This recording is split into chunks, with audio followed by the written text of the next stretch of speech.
નમસ્કાર મિત્રો, હું ડૉક્ટર કરણ પટેલિયા ડેન્ટલ કેર અને ઇમ્પ્લાન્ટ સેન્ટર મહુવાથી.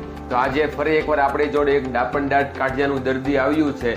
તો દર્દીને ડાપણ દાઢ કઢાવ્યા પછીનો અનુભવ પૂછશે કે સારવારમાં કેવી તકલીફ પડે છે. શું નામ ભાઈ તમારું? કલ્પેશભાઈ. કલ્પેશભાઈ, કયું ગામ? કળસાર. કળસાર. તમારું શું નામ કાકા? વેલાભાઈ. તમારો છોકરો છે? કેટલા વર્ષની ઉંમર ભાઈ તારી? 21 વર્ષની. હવે આજે આપણે તારી ડાપણ દાઢ કાઢી અને લગભગ 10 દિવસ થઈ ગયા છે. હવે તને 10 દિવસ પહેલા તકલીફ શું હતી ભાઈ? સોજો આવેલો હતો અને દુખાવો રહેતો.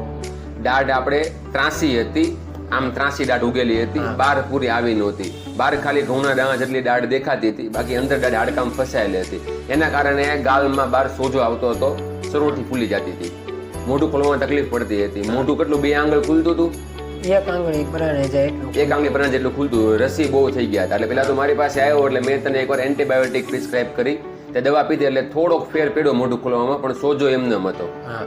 પછી આપણે તારી દાઢ કાઢી આજથી 10 દિવસ પહેલા. ત્યારે કાંઈ તને તકલીફ પડી હતી? નહીં, દાઢ કાઢતી વખતે કઈ તકલીફ નથી. મેં તને બેરું કરી દીધું, પછી કોઈ પણ જાતનો કઈ દુખાવો થયો તો? નહીં, જરાય નહીં. ચેકો મૂકીને બધા રસી કાઢી નાખ્યા અને ત્રાસી હતી, દાઢ કાઢી નાખીને ત્યારે મેં 2 ટાંકા લીધા હતા. આશરે કેટલો ટાઈમ લાગ્યો હતો કામ કરવામાં? 18 મિનિટ. 18-20 મિનિટ જેવો ટાઈમ લાગ્યો હતો. 18-20 મિનિટ. ત્યાં બધું કામ પૂરું થઈ ગયું હતું, તકલીફ બધી બંધ થઈ ગઈ હતી. પછી તને ટાંકા લઈને મેં ઘરે મોકલી દીધો. પછી આજે એને 10 દિવસ થયા છે. એ 10 દિવસ દરમિયાન તને કેવો અનુભવ રહ્યો?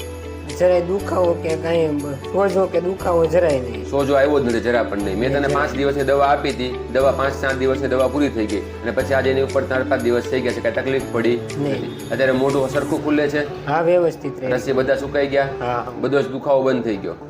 કાકા, તમારો કેવો અનુભવ રહ્યો? બહુ સારું. છોકરાને કઈ તકલીફ પડવા દીધી નથી. રસી હતા તો આપણે તકલીફ કઈ પડવા દીધી નથી. કઢાવ્યા પછી પણ કઈ તકલીફ પડી નથી.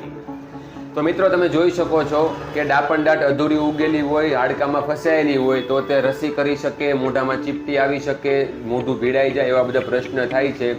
એકાદી વખત તમે દવા લઈ શકો, પણ જો દવા લીધા છતાં પણ રસી ઓછા ના થાય, મોઢું પૂરું ના ખુલે, તો ડાપણ દાઢ કઢાવી નાખવી એ જ હિતાવહ છે.